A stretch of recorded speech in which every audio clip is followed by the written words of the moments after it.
अरे वो रहे ऋषि कुमारों।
अद्भुत अद्भुत क्षमता है इन बालकों में, और वो भी ऋषि कुमार।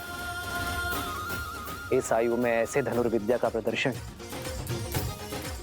तो राजकुमारों के भी बस की बात नहीं है। इनकी प्रतिभा अतुल्य है महाराज।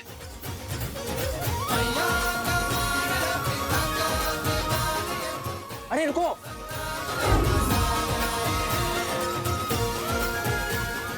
रोको। सैनिक भी इन्हें खोज नहीं पाए हैं महाराज। ये दोनों बालक असाधारण प्रतीत हो रहे हैं। आपने तो इनका पराक्रम निकट से देखा है,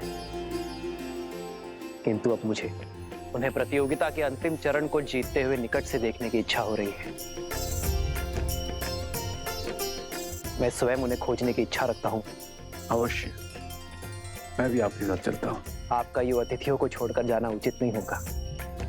आप यही रहिए। मेरे स्थान पर मेरा हनुमान उपस्थित रहेगा। जैसे प्रभु की इच्छा।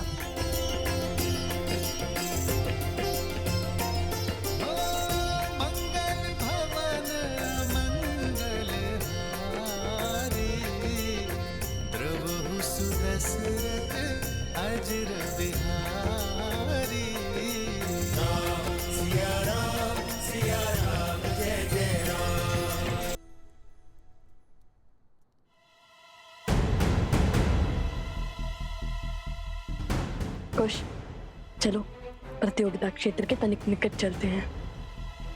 अब यहाँ सब हमारी खोज में लग जाएंगे।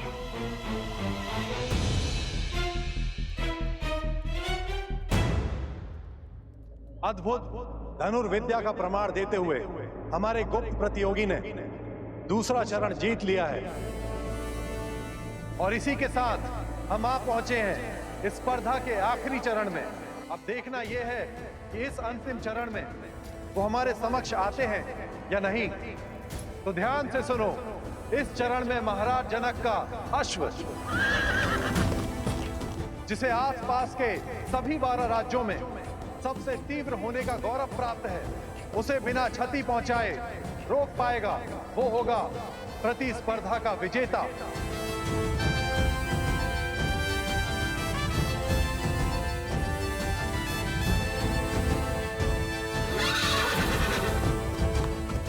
ये तो सच में असंभव है। भैया, अश्व के आसपास बाणों का घेरा बनाने से कोई लाभ ही नहीं होगा। वो एक छलांग में उसे पार कर लेगा। यहाँ से तो सब असंभव लगता है। अश्व भी दिखाई नहीं दे रहा है, और प्रतियोगिता क्षेत्र तो उस और है ना। चलो उस वृक्ष पर चढ़ के देखते हैं, कदाचित कोई मार्ग दिखे।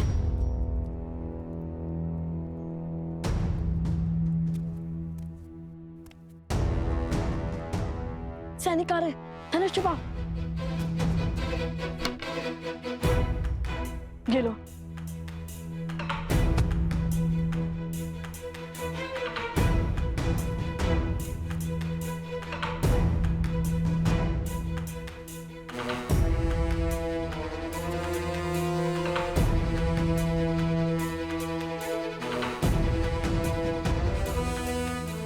ये तो अयोध्या के सैनिक हैं। इतने सैनिक मिलकर उन 2 बालकों को नहीं खोज पा रहे हैं। शीघ्र ही हमें उन दोनों को महाराज के समक्ष ससम्मान प्रस्तुत करना होगा। लगता है पूरी मिथिला और अयोध्या मिलकर हमें खोजने में जुट गई है। वो देखो, मिथिला के सैनिक जिन्हें हमने माटी में स्नान करवाया था।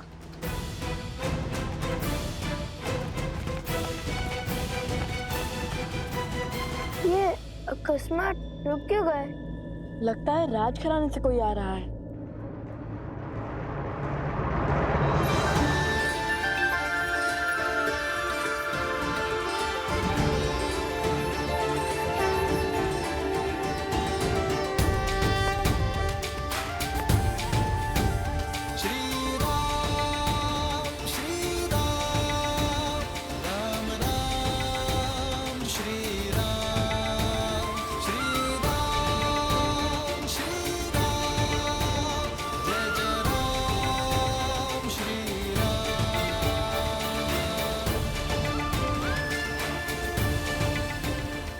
अंततः भक्त को भगवान के दर्शन मिल ही गए।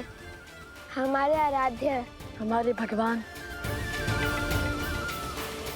बिल्कुल वैसे ही जैसे सीता मैया ने विभीषण जी को बताया था।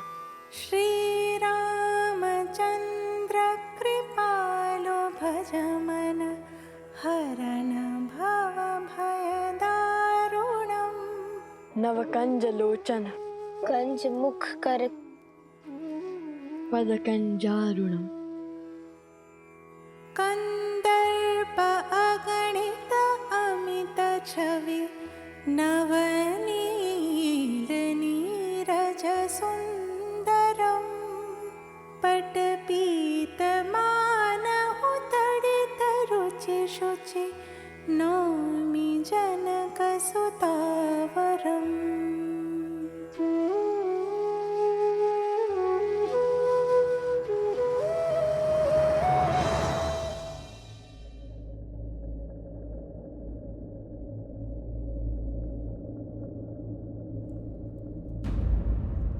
कुश, श्री राम के चरण स्पर्श करने के लिए इससे अच्छा अवसर नहीं मिलेगा हमें। चरण स्पर्श करे या स्पर्धा? कुमारों,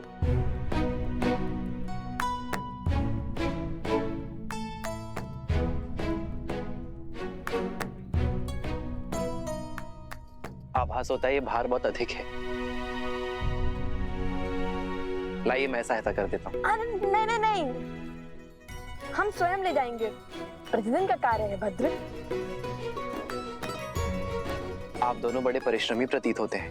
हमारी माता ने सिखाया है कि अपना कार्य सदा स्वयं करना, किसी की सहायता नहीं लेना। बड़ी अच्छी सीख दी है। किंतु मुझे आप दोनों की सहायता चाहिए कुमारों। क्या आपने हाथों में धनुष लिए 2 ऋषि कुमारों को देखा है? केश भी लंबे हैं उनके। हाँ हाँ, उस ओर गए वो दोनों ऋषि कुमार।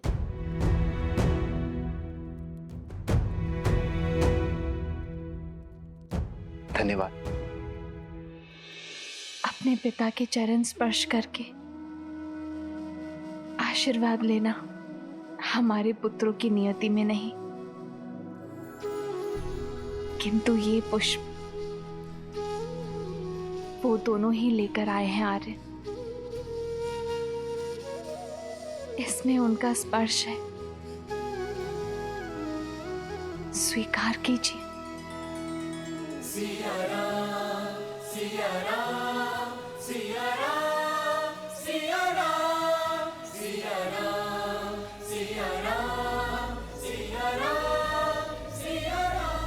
हमें आशीर्वाद देते जाइए श्री राम।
प्रसन्न रहो।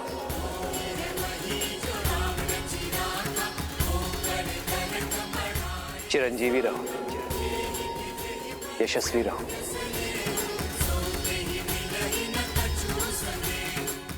ये कैसा अद्भुत आभास है। अब तक जिस मन को चिंता घेरी हुई थी, अब वो अचानक आनंदमयी कैसे हो गया। कैसा शुभ संकेत है ये।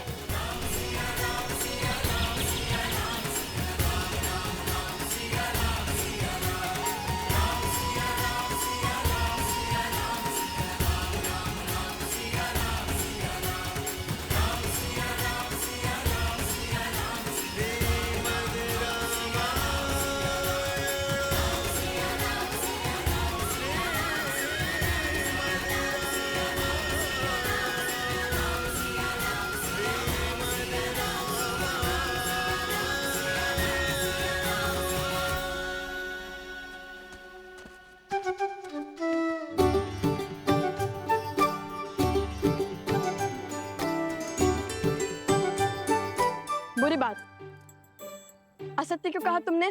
हम तो यही हैं। सत्य और मैंने तो केवल इतना ही कहा था कि वो दो ऋषि कुमार उस ओर से आए थे और हम भी तो उसी ओर से आए, तो हम भी थे ना उसी ओर से।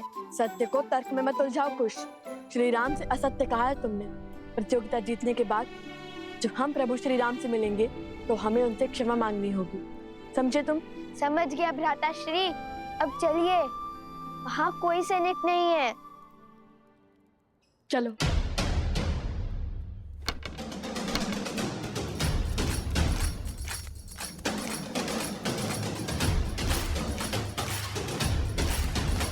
भैया, अब तो अंतिम स्पर्धा बची है, उसके बाद छुपने छुपाने के खेल से मुक्ति मिल जाएगी।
अश्व को क्षति नहीं पहुंचनी चाहिए।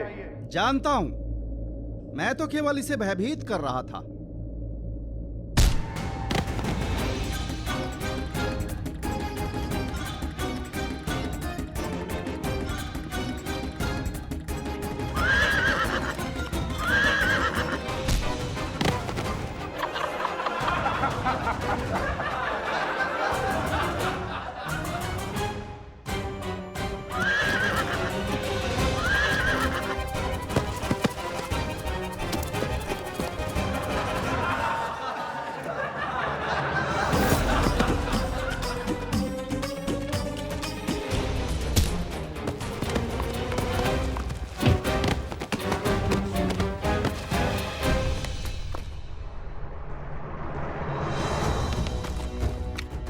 अश्व प्रतियोगिता के स्थल से बाहर निकल चुका है भैया। हमें उसे इसी नगर में रोकना होगा, अन्यथा न जाने कौन कौन से राज्य घुमा देगा ये हमें।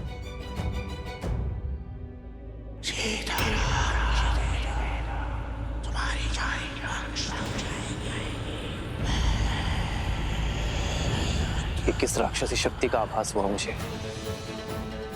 आर्य सुमंत, जी महाराज। आप सैनिकों को लेकर उस ओर जाइए,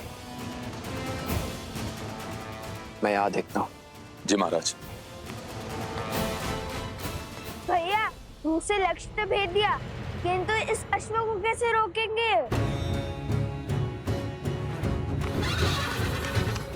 श्री राम से क्षण भर की भेंट भी जन्मों के संकट टाल देती है।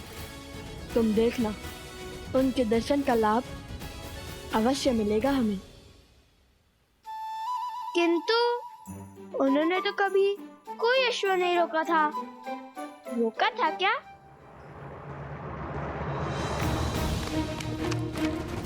वो देखिए भैया, वो रहा। कुछ सोचिए भैया, कैसे रोके इस अश्व को? यदि हमें मार्ग नहीं दिख रहा तो हम उसके मार्ग का अवरोध बन जाएंगे। सज्जो कुछ फिर विचार कर लीजिए भैया, मुझे तो ये बड़ा क्रोधित लग रहा है। सोचो कुछ, श्री राम ने क्या कहा था? उन्होंने तो कहा था प्रसन्न रहो, संतुष्ट रहो और चिरंजीवी रहो। किंतु इससे अश्व को पकड़ने में क्या संतुष्टि, क्या प्रसन्नता होगी भैया? प्राणी प्रसन्न और संतुष्ट कब होता है? मैं तो तब संतुष्ट रहता हूँ जब मेरा पेट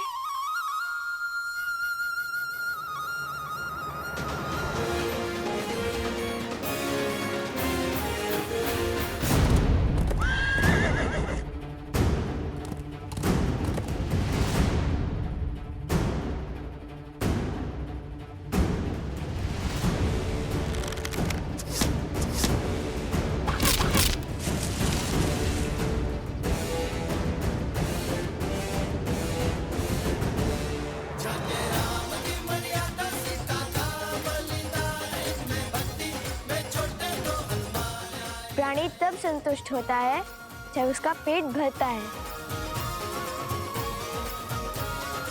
महाराज की जय हो।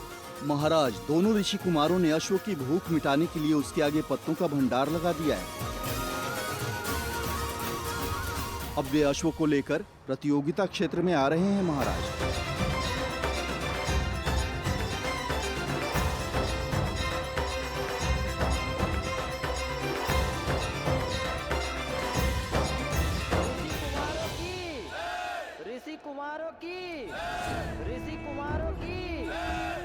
लगता है तुम्हारे मित्र स्पर्धा जीत गए हैं। समय आ गया है जब उस प्रतियोगिता क्षेत्र में उन्हें पुरस्कार मिल रहा होगा। तब पूरे नगर के समक्ष तुम्हें उन्हें जीवन का सबसे बड़ा आघात देना होगा। संसार को बताना होगा कि लव कुश सीता के पुत्र है। जो सत्य देवी सीता ने संसार से छुपाए, स्वयं भगवान वाल्मीकि भी जिसे उजागर नहीं करना चाहते, वो आप क्यों सबके सामने लाना चाहते हैं? क्या मिलेगा आपको माता सीता और लव कुश को दुख पहुंचाकर?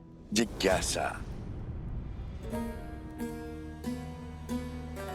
ये सत्य जब सामने आएगा तो संसार में विविध प्रकार के विचारों का जन्म होगा। कोई राम से इसलिए घृणा करेगा क्योंकि उसने अपनी गर्भवती पत्नी का त्याग किया। कोई सीता पर संदेह करेगा। मैं कुछ नहीं कहूंगा, चाहे तो आप मेरे सर के टुकड़े टुकड़े कर दे। लगता है मुझे अपनी मायावी शक्तियों से ही तुमसे अपनी बात मनवानी पड़ेगी।